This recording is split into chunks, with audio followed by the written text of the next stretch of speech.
ಎಲ್ರಿಗೂ ನಮಸ್ಕಾರ. ನೋಡ್ರಿ, ಮೊನ್ನೆ ಡಿಸೆಂಬರ್ 21ಕ್ಕೆ KA ಅವರು FD ಎಕ್ಸಾಮ್ ನಡೆಸಿದ್ರು, ಗ್ರೂಪ್ ಸಿ ಎಕ್ಸಾಮ್.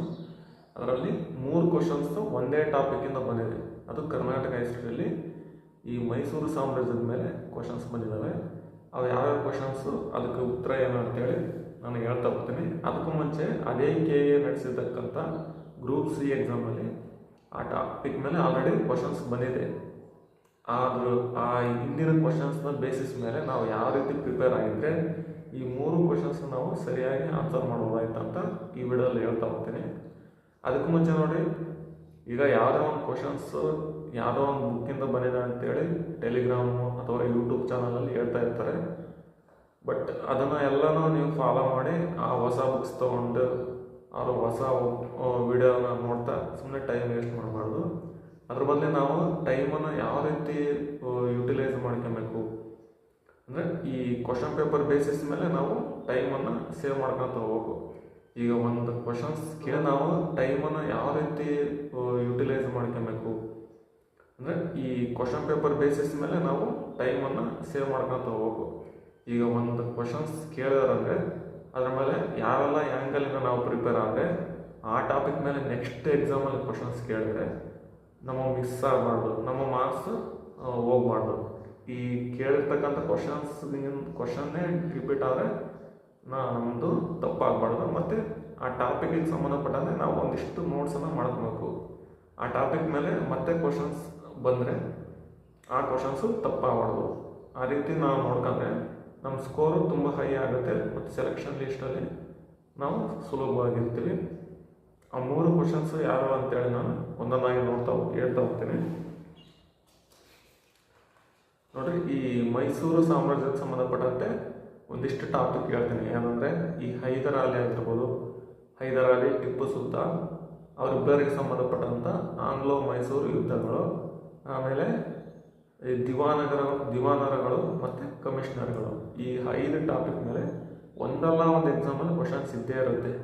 ಬಟ್ ಏನಾಗುತ್ತೆ ಅಂದರೆ, ಆ ಕ್ವಶನ್ ಕೇಳ್ತಕ್ಕಂಥ ಪ್ಯಾಟ್ರನ್ ಬೇರೆ ಥರ ಇರುತ್ತೆ. ನಾವು ಆ ರೀತಿ ಓದಿರಲ್ಲ, ಅವು ಮಿಸ್ ಆಗಿ ನಾವು ರಾಂಗ್ ಆಗೋ ಚಾನ್ಸಸ್ ಇರುತ್ತೆ. ಹಾಗಾಗಿ ಈ ಡಿಸೆಂಬರ್ 21ರಲ್ಲಿ ನಡೆದಿರ್ತಕ್ಕಂಥ ಎಕ್ಸಾಮಲ್ಲಿ ಯಾವ ರೀತಿ ಕ್ವಶನ್ಸ್ ಕೇಳಿದ್ರೆ ಅಂತ ನಾವೀಗ ಹೇಳ್ತಾ ಹೋಗ್ತೀನಿ. ನೋಡಿ, A1 ಸೀರೀಸು 28ನೇ ಕ್ವಶನ್ಸ್ ಇದೆ. ಮೈಸೂರು ದಿವಾನರ ಹೆಸರುಗಳನ್ನು ಸರಿಯಾದ ಅನುಕ್ರಮಣೆಯಲ್ಲಿ ಜೋಡಿಸಿರುವುದನ್ನು ಆಯ್ಕೆ ಮಾಡಿ. ನೋಡಿ, ದಿವಾನರುಗಳ ಮೇಲೆ ಕ್ವಶನ್ಸ್ ಹೇಳಿದ್ದಾರೆ. ಅಲ್ಲಿ ಒಂದಿಷ್ಟು ದಿವಾನರುಗಳು ಬರ್ತಾರೆ. ಅವರು ಕಾಲಾನುಕ್ರಮಣೆ ಅಂದರೆ ಫಸ್ಟ್ ಯಾರು ಬಂದರು, ಸೆಕೆಂಡ್ ಯಾರು ಬಂದರು, ಆ ರೀತಿ ನಾವು ಜೋಡಿಸ್ಬೇಕಾಗುತ್ತೆ. ಇಲ್ಲಿ N. ಮಾಧವರಾವ್, B.P. ಮಾಧವರಾವ್, ಮಿರ್ಜಾ ಇಸ್ಮಾಯಿಲ್, ವಿಶ್ವೇಶ್ವರಯ್ಯ ಈ 4 ದಿವಾನರುಗಳನ್ನು ಕಾಲಾನುಕ್ರಮಣೆಯಲ್ಲಿ ಜೋಡಿಸೋದು ಕೇಳಿದರೆ ನಾವು ಪದೇ ಓದ್ತಾ ಇರ್ತೇವೆ. ನಮ್ಗೆ ಗೊತ್ತಿರುತ್ತೆ ಏನಂದರೆ, ಸರ್ ವಿಶ್ವೇಶ್ವರಯ್ಯನವರು ಆದಮೇಲೆ ಸರ್ ಮಿರ್ಜಾ ಇಸ್ಮಾಯಿಲ್ ಅವರು ಬರೋದಂತೇಳಿ. ಅದೊಂದು ಐಡಿಯಾ ಇತ್ತು ಅಂದರೆ ನೋಡಿ, ಮೊದಲನೇ ಆಪ್ಷನನ್ನು ನಾವು ಡಿಲೀಟ್ ಮಾಡ್ಬೋದು. ಅಲ್ಲಿ ಮಿರ್ಜಾ ಇಸ್ಮಾಯಿಲ್ ಫಸ್ಟ್ ಕೊಟ್ಟಿದ್ದಾರೆ, ನೆಕ್ಸ್ಟ್ ವಿಶ್ವೇಶ್ವರಯ್ಯ ಎಂ ಅಂತ ನೆಕ್ಸ್ಟ್ ಕೊಟ್ಟಿದ್ದಾರೆ. ಹಾಗಾಗಿ ಇನ್ನು ಮಾಧವರಾವ್ ಅಂತ 2 ಹೆಸರು ಬರುತ್ತೆ. ಒಂದು P. ಮಾಧವರಾವ್ ಅಥವಾ V.P. ಮಾಧವರಾವ್, ಇನ್ನೊಬ್ಬರು N. ಮಾಧವರಾವ್ ಅಂತ. P. ಮಾಧವರಾವ್ ಅವರು ಫಸ್ಟಿಗೆ ಬರ್ತಾರೆ. ಅವರಾದಮೇಲೆ ವಿಶ್ವೇಶ್ವರಯ್ಯನವ್ರು ಬರ್ತಾರೆ. ಅದಾದಮೇಲೆ ಮಿರ್ಜಾ ಇಸ್ಮಾಯಿಲ್ ಅವರು ಬರ್ತಾರೆ. ಅದಾದಮೇಲೆ N. ಮಾಧವರಾವ್ ಅವರು ಬರ್ತಾರೆ. ನಾವು V.P. ಮಾಧವರಾವ್ ಆದಮೇಲೆ N. ಮಾಧವರಾವ್ ಬರ್ತಾರೆ ಅಂತೇಳಿ ಅದನ್ನು ನೆನ್ಪಿಟ್ಕೋಬೇಕಾಗಿರುತ್ತೆ. ಆ ರೀತಿ ನೋಡಿದ್ರೆ ಆಪ್ಷನ್ 4 ಸರಿಯಾದ ಉತ್ತರ ಆಗುತ್ತೆ. V.P. ಮಾಧವರಾವ್ ಆದಮೇಲೆ ವಿಶ್ವೇಶ್ವರಯ್ಯನವರು, ಅವರಾದಮೇಲೆ ಮಿರ್ಜಾ ಇಸ್ಮಾಯಿಲ್ ಅವರು, ಅವರಾದಮೇಲೆ N. ಮಾಧವರಾವ್ ಅವರು ಬರ್ತಾರೆ. ಇದೊಂದು ಕ್ವಶನ್ ಆಯ್ತು ದಿವಾನರ ಮೇಲೆ. ನೆಕ್ಸ್ಟ್ ನೋಡಿರಿ, ನೆಕ್ಸ್ಟ್ ಕ್ವಶನ್ 29ನೇ ಕ್ವಶನ್ಸ್ ಕಮಿಷನರ್ ಮೇಲೆ ಕೇಳಿದ್ರೆ. ಅಲ್ಲಿ ತುಂಬ ಕಮಿಷನರ್ಗಳು ಬರ್ತಾರೆ. ಒಂದು 7 ರಿಂದ 8 ಜನ ಕಮಿಷನರ್ ಬರ್ತಾರೆ. ಎಲ್ಲರನ್ನೂ ಓದ್ಕೊಳ್ಳೋಂಥ ಅವಶ್ಯಕತೆ ಇರಲ್ಲ. ಈ ಕ್ವಶನ್ಸ್ ನೋಡೋಣ ಫಸ್ಟ್. ನೋಡಿರಿ, ಕೆಳಗಿನ ಕಮಿಷನರ್ಗಳಲ್ಲಿ ಮೈಸೂರು ಮತ್ತು ಕೊಡಗು ಪ್ರಾಂತ್ಯಗಳಲ್ಲಿ ಕಾಫಿ ಪ್ಲಾಂಟೇಶನನ್ನು ಪ್ರಾರಂಭಿಸಲು ಕಾರಣಕರ್ತರಾದವರು ಯಾರು? Coffee plantation. Option 1 John Briggs, option 2 Mark Cubbon, option 3 Lewin Bowring, option 4 Richard Meade. ನೋಡಿರಿ, ಇದಕ್ಕೆ ಸರಿಯಾದ ಉತ್ತರ 2ನೇ option Mark Cubbon. Coffee plantation ಕಾ ಅಂತ ನೆನಪಿಡಬೇಕು. ಇದು ನೋಡಿ ಇಬ್ಬರು ಇಂಪಾರ್ಟೆಂಟ್ ಆಗ್ತಾರೆ ಕಮಿಷನರ್ಗಳಲ್ಲಿ, ಮಾರ್ಕ್ ಕಬ್ಬನ್ ಮತ್ತು ಲೆವಿನ್ ಬೌರಿಂಗ್. ಅವರಿಬ್ಬರ ಮೇಲೆ ಮೋಸ್ಟ್ ಆಫ್ ದಿ ಎಕ್ಸಾಮಲ್ಲಿ ಕ್ವಶನ್ಸ್ ಕೇಳಿರೋದು. ಅವರ ಬಗ್ಗೆ ನೀಟಾಗಿ ನಾವು ಓದ್ಕೊಬೇಕಾಗುತ್ತೆ. ಒಂದು 5 ಪಾಯಿಂಟ್ ಅವರ ಏನೇನು ಸಾಧನೆಗಳು ಮಾಡಿದ್ದಾರೆ ಅಂತೇಳಿ ನಾವು ಒಂದು ಕಡೆ ಲೀಸ್ಟ್ ಮಾಡ್ಕೊಂಡು ಬರೆದಿಟ್ಕೊಂಡ್ರೆ ನೆಕ್ಸ್ಟ್ ಎಕ್ಸಾಮಲ್ಲಿ ಯಾವುದೇ ರೀತಿ ಕೇಳಿದ್ರು ನಾವು ಅದಕ್ಕೆ ಸರಿಯಾದ ಉತ್ತರ ಕೊಡ್ತೀವಿ. ನೋಡಿ, ಕಬ್ಬನವ್ರ ಬಗ್ಗೆ ಈ ಬೆಂಗಳೂರು ಜೋಲಾರ್ಪೇಟೆ ಮಧ್ಯೆ ರೈಲು ಹಳಿನ ಹಾಕ್ತಾರೆ, ಅದೊಂದಾಗಿರ್ಬೋದು, ಮತ್ತು ಕಾಫಿ ಪ್ಲಾಂಟೇಶನ್ ಆಗಿರ್ಬೋದು.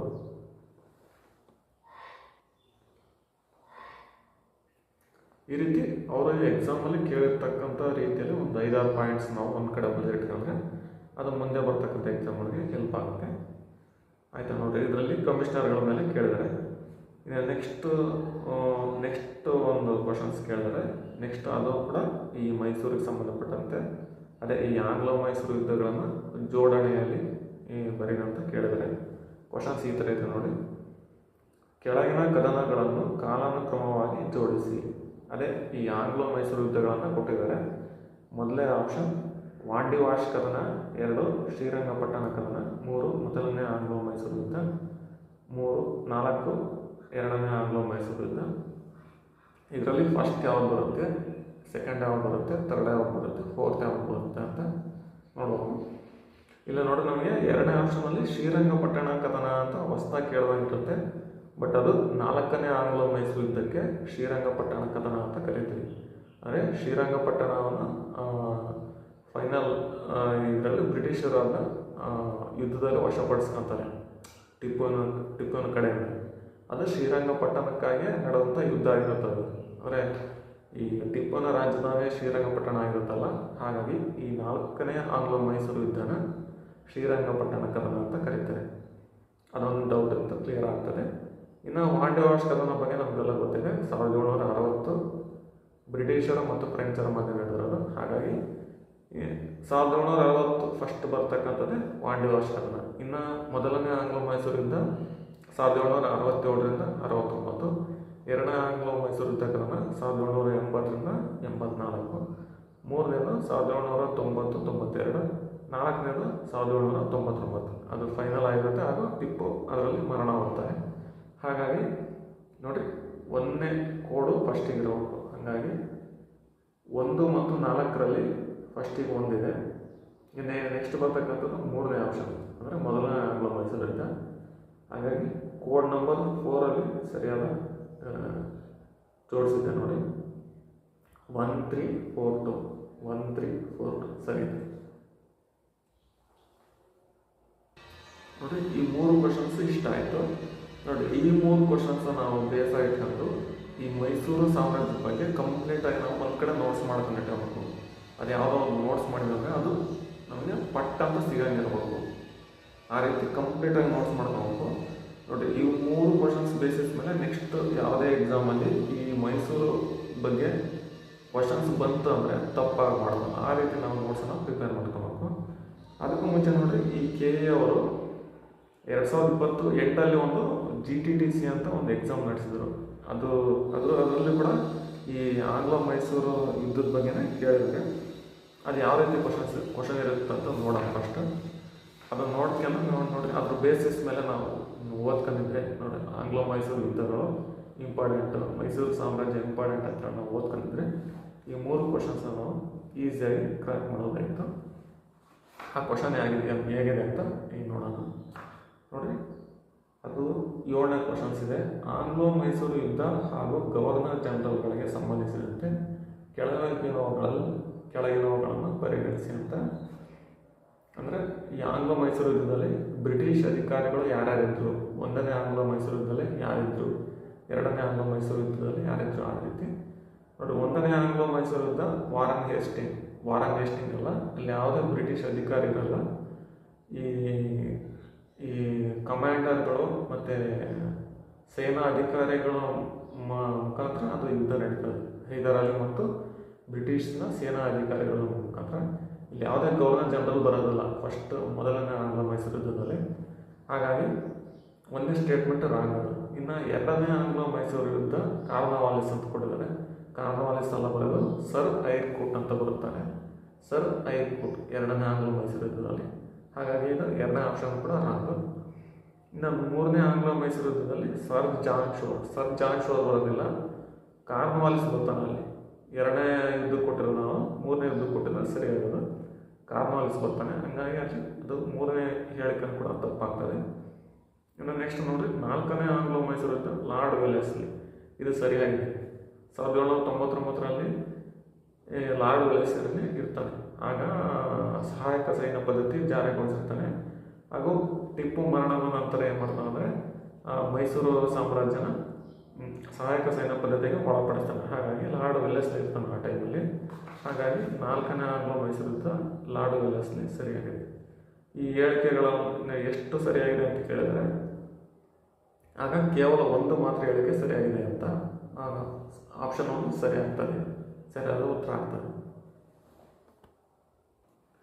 ನೋಡಿ, ಈ ಕ್ವಶನಲ್ಲಿ ಆಂಗ್ಲೋ ಮೈಸೂರು ಯುದ್ಧಗಳು ಅವರಿಗೆ ಸಂಬಂಧಪಟ್ಟಂಥ ಬ್ರಿಟಿಷ್ ಅಧಿಕಾರಿಗಳನ್ನ ಕೇಳಿದರೆ ಅದಕ್ಕೆ ಸಂಬಂಧಪಟ್ಟಂತೆ ನಾವು ಒಂದನೇ ಆಂಗ್ಲೋ ಮೈಸೂರು ಯುದ್ಧಕ್ಕೆ ಸಂಬಂಧಪಟ್ಟಂತೆ ಎರಡನೇ ಆಂಗ್ಲೋ, ಮೂರನೇ, ನಾಲ್ಕನೇ ಆಂಗ್ಲೋ ಮೈಸೂರು ಬಗ್ಗೆ ಕಂಪ್ಲೀಟಾಗಿ ನಾನು ಇನ್ಫಾರ್ಮೇಷನ್ ಚೆನ್ನಾಗಿ ಹೋಗ್ತೀನಿ ಅಂದರೆ ಈ ಎಕ್ಸಾಮಲ್ಲಿ ನೋಡಿ, ಈ ಎಕ್ಸಾಮಲ್ಲಿ ಯಾರು ಡೇಟ್ ಕೊಟ್ಟಿದ್ದಾರೆ ಅಂದರೆ ಇಯರ್ ಕೊಟ್ಟಿದ್ದಾರೆ ಜೋಡಿಸೋದು. ನಮಗೆ ಇಯರ್ ಗೊತ್ತಿತ್ತಂದರೆ ಆರಾಮಾಗಿ ಜೋಡಿಸಿ ಆ ಕ್ವಶನ್ಗೆ ಸರಿಯಾದ ಉತ್ತರವನ್ನು ಕೊಡೋದಾಗಿತ್ತು. ಆ ರೀತಿ ಒಂದೊಂದು ಚಾಪ್ಟರ್ಗಳು ತುಂಬ ಇಂಪಾರ್ಟೆಂಟ್ ಆಗುತ್ತೆ. ಅದರ ಬಗ್ಗೆ ನಾವು ಹೆಚ್ಚಿನ ಕಾನ್ಸಂಟ್ರೇಷನ್ ಕೊಟ್ಟು ಒಂದು ಕಡೆ ನೋಟ್ಸ್ ಮಾಡ್ಕೊಂಡು ಅದನ್ನೇ ಪದೇ ರಿವಿಷನ್ ಮಾಡ್ತಿದ್ರೆ ಈ ರೀತಿ ಕ್ವಶನ್ಸ್ಗಳು ಮಿಸ್ ಆಗೋದಿಲ್ಲ. ಇನ್ನು ವಿಜಯನಗರ ಸಾಮ್ರಾಜ್ಯದ ಬಗ್ಗೆನೂ ಅಷ್ಟೇ, ಅಲ್ಲಿ ಕೃಷ್ಣದೇವರಾಯನ ಬಗ್ಗೆ ಆಗಿರ್ಬೋದು, ಆಮೇಲೆ ಅಲ್ಲಿ ಬರ್ತಕ್ಕಂಥ ದೇವಸ್ಥಾನಗಳು ಆಗಿರ್ಬೋದು, ಆಮೇಲೆ ಒಂದಿಷ್ಟು ಕೃತಿಗಳು ಬರ್ತವೆ. ಅದ್ರ ಬಗ್ಗೆ ಎಲ್ಲ ನಾವು ಡೀಟೇಲಾಗಿ ಓದ್ಕೊಂಡ್ರೆ ಯಾವುದೇ ಎಕ್ಸಾಮಲ್ಲಿ ಯಾವುದೇ ರೀತಿ ಕ್ವಶನ್ಸ್ ಕೇಳಿದ್ರು ನಾವು ಆನ್ಸರ್ ಮಾಡೋದಾಗಿರುತ್ತೆ ನೋಡಿ. ಹಾಗಾಗಿ ಹೆಚ್ಚು ನಾವು ಹಳೆಯ ಕ್ವಶನ್ಸ್ ಪೇಪರ್ ಮೇಲೆ ಡಿಪೆಂಡೆಂಟ್ ಆಗಿರಬೇಕು. ಎಸ್ಪೆಷಲಿ ನೋಡ್ರಿ, GK ಮಾತ್ರ ಹೇಳ್ತಾ ಇದೆ, ಕರೆಂಟ್ ಅಫೇರ್ಸ್ ಆಗಲ್ಲ. ಅದು ಕರೆಂಟ್ ಅಫೇರ್ಸು ತುಂಬ ಚೇಂಜ್ ಆಗ್ತಾ ಇರುತ್ತೆ. ಇಲ್ಲಿ KAದಲ್ಲಂತೂ ತೀರಾ ರೀಸೆಂಟ್ ನಡೆದಿರ್ತಕ್ಕಂಥ ಕರೆಂಟ್ ಅಫೇರ್ ಟಾಪಿಕ್ಗಳ ಮೇಲೆ ಕ್ವಶನ್ಸ್ ಕೇಳ್ತಾ ಇರ್ತಾರೆ. ಬಟ್ GKನ ನಾವು ಎಕ್ಸ್ಪೆಕ್ಟ್ ಮಾಡ್ಬೋದು, ಈ ರೀತಿ ಕ್ವಶನ್ಸ್ ಬಂದಿದೆ, ನೆಕ್ಸ್ಟ್ ಈ ರೀತಿ ಬರ್ಬೋದು ಅಂತೇಳಿ ನಾವು ಎಕ್ಸ್ಪೆಕ್ಟ್ ಮಾಡ್ಬೋದು. ಹಾಗಾಗಿ GKಗೆ ಸಂಬಂಧಪಟ್ಟಂತೆ ಹಳೆಯ ಕ್ವಶನ್ ಪೇಪರ್ನ ಜಾಸ್ತಿ ಸಾಲ್ವ್ ಮಾಡ್ತಾ ಇರಬೇಕು. ಇಷ್ಟ ಆಯಿತು ಈ ವಿಡಿಯೋ. ಎಲ್ಲರಿಗೂ ನಮಸ್ಕಾರ, ಧನ್ಯವಾದಗಳು.